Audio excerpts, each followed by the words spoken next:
the $22 seatbelt. In March 2022, 14-year-old Tyre Sampson visited Icon Park in Orlando on spring break with his football team. He was a straight-A student, a gentle giant at 6'2". He got on the Orlando Free Fall, billed as the world's tallest freestanding drop tower, standing at 430 feet. The ride strapped 30 passengers into shoulder harnesses, lifted them to the top, and dropped them at over 75 miles per hour. But here's what nobody knew. The ride's operators had manually adjusted the safety sensors to allow riders who exceeded the 287-pound weight limit. Tyre weighed 383 pounds. The harness never locked properly. 5 seconds into the drop, bystander footage captured the exact moment Tyre slipped through his restraints and plummeted over 100 feet to the concrete below. He died on impact. But the detail that will haunt you forever? Installing seatbelts on every seat, something most drop rides already have, would have cost $22 per seat. That's $660 total. A 14-year-old boy's life was worth less than a decent pair of sneakers. His family was awarded $310 million. The ride was torn down. Therefore, Florida passed the Tyre Sampson Act, requiring seatbelts on all rides above 100 feet. But none of it brought Tyre back. The insane slide. You'd think that would be the worst water park story ever told. But it gets darker. In 2016, a 10-year-old boy named Caleb Schwab lined up with his family at Schlitterbahn Water Park in Kansas City. His father was a state lawmaker, and the family had been invited for a special free admission day. Caleb was buzzing to ride the Verrückt, German for insane, the certified tallest water slide on Earth at 168 feet. He climbed 264 stairs to the top. That was the last time his brother Nathan saw him alive. Caleb boarded a 3-person raft with 2 adult women. But here's the critical detail.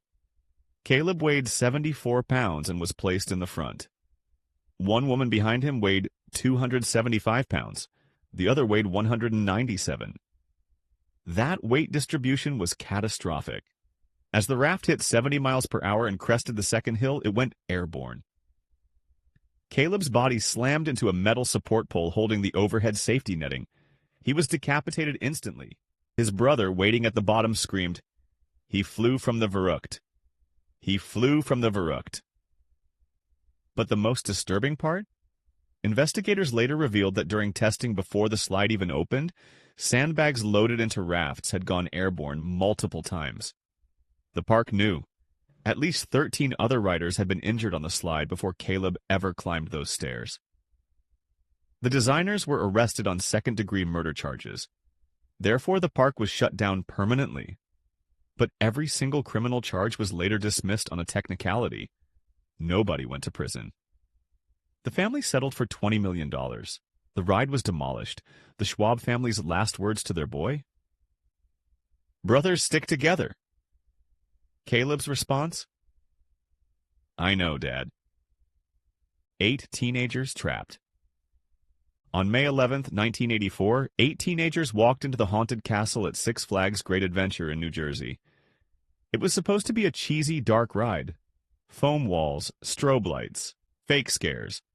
But an electrical malfunction sparked a fire that ripped through the flammable foam interior in seconds. The teens couldn't find the exits. The safety restraints kept them locked in. All 8 burned alive. But here's what makes this unforgivable. Safety consultants had warned the park repeatedly to install sprinklers and smoke alarms. The park ignored every single warning. Six Flags was indicted on aggravated manslaughter charges.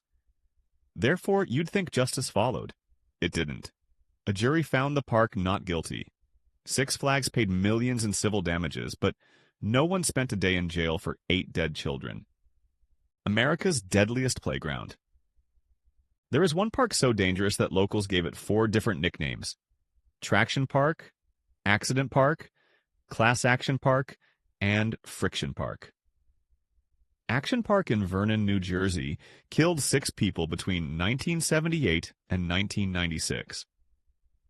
The owner, Gene Mulvihill, was a disgraced stockbroker banned from Wall Street who wanted to build a park where visitors controlled the action. What he built was a death factory. The Alpine slide had two speeds, slow and death. Riders were given wheeled carts with broken brakes and sent down 2,700 feet of concrete track. 26 people suffered serious head injuries. 14 broke bones. One teenage employee flew off the track, cracked his skull on rocks, and died. The park's response? They placed hay bales on the corners. The tidal wave pool drowned 3 people in 5 years. Locals called it the Grave Pool, but the most insane ride was the Cannonball Loop, an enclosed water slide with a full vertical loop. When they tested it with a crash dummy, the dummy's head ripped off. They opened it anyway. Riders came out bleeding. Teeth got embedded in the padding inside the loop. Therefore, subsequent riders scraped against those embedded teeth at full speed. A nearby emergency room admitted 5 to 10 action park patients every single day. The town of Vernon had to buy extra ambulances just to keep up. The Corroded Bolt, July 2017, the Ohio State Fair. The Fireball ride was packed with passengers spinning through the air when the main support beam snapped mid-ride. 18-year-old Tyler Jarrell was launched from his seat and thrown to the ground. He died on impact. 7 others were injured with life-altering wounds. The manufacturer later confirmed the cause: excessive corrosion on the support beam that had gone completely undetected. The ride was only 7 years old. 2 mechanical failures. On August 28, 1999, 39-year-old Kimberly Bailey and her 8-year-old daughter Jessica boarded a roller coaster at Jillian's Wonderland Pier in New Jersey. 2 things failed simultaneously. First, the drag chain disconnected too early, causing the car to roll backward. Then the anti-rollback device, the one thing designed to prevent exactly this, failed too. Mother and daughter were thrown from the car and killed. It was the only fatality in the pier's 86-year history. But 2 failures at the exact same moment turned a family outing into a funeral for 2. The grandmother. Rosa Donaldson was 52 years old, a grandmother from New Orleans taking care of her 4-year-old grandson for the summer. She bought season passes to everything: the zoo, the aquarium, the museum, Six Flags. On July 10, 2003, she walked her grandson to the Joker's Jukebox ride. As the operator started the attraction, Rosa stepped into a restricted area to double-check her grandson's seatbelt. A spinning car struck her in the head. Another hit her abdomen. She bled to death before reaching the hospital. A grandmother killed by the instinct to protect her grandchild.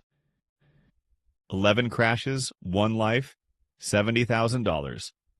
Willard's Whizzer at California's Great America had a known braking problem from the moment it opened in 1976.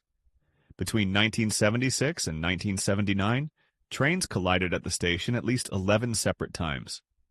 The park documented every single incident, but no fix was ever implemented. On March 29, 1980, 2 trains collided again. This time, a 14-year-old boy was killed. 8 others were injured. The settlement for a child's life? $70,000. The Marriott Corporation never reported the safety hazard to federal regulators. The overturned raft. July 2021. Adventureland Park in Iowa. An 11-year-old boy was riding the raging river when his raft flipped. 3 others were injured. He didn't survive. Investigation revealed that 2 restraint straps had come loose during the ride, ejecting him into the metal supports along the track. The 1930 disaster. On July 24, 1930, a single faulty bolt at Krug Park in Omaha caused one of the worst roller coaster disasters in American history.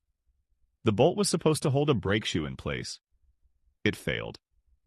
A fully loaded car plunged 30 feet down an uncontrolled hill and slammed into a 90-degree turn at extreme speed. 4 people were killed. Dozens were injured, all because of one bolt. Teeth in the slide. Back to Action Park for a moment. The Cannonball Loop wasn't just dangerous, it was medically fascinating in the worst possible way.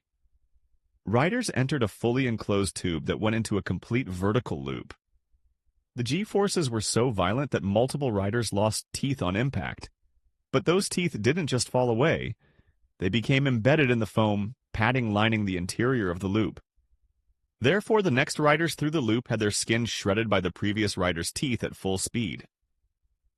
The state banned the ride. The owner kept reopening it. The Swedish disaster. On June 25, 2023, a train on a roller coaster at Gröna Lund Amusement Park in Stockholm partially derailed. 1 person was killed.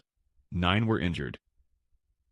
The Swedish Accident Investigation Authority traced the cause to a single improperly manufactured replacement control arm. 1 flawed part, 1 life gone.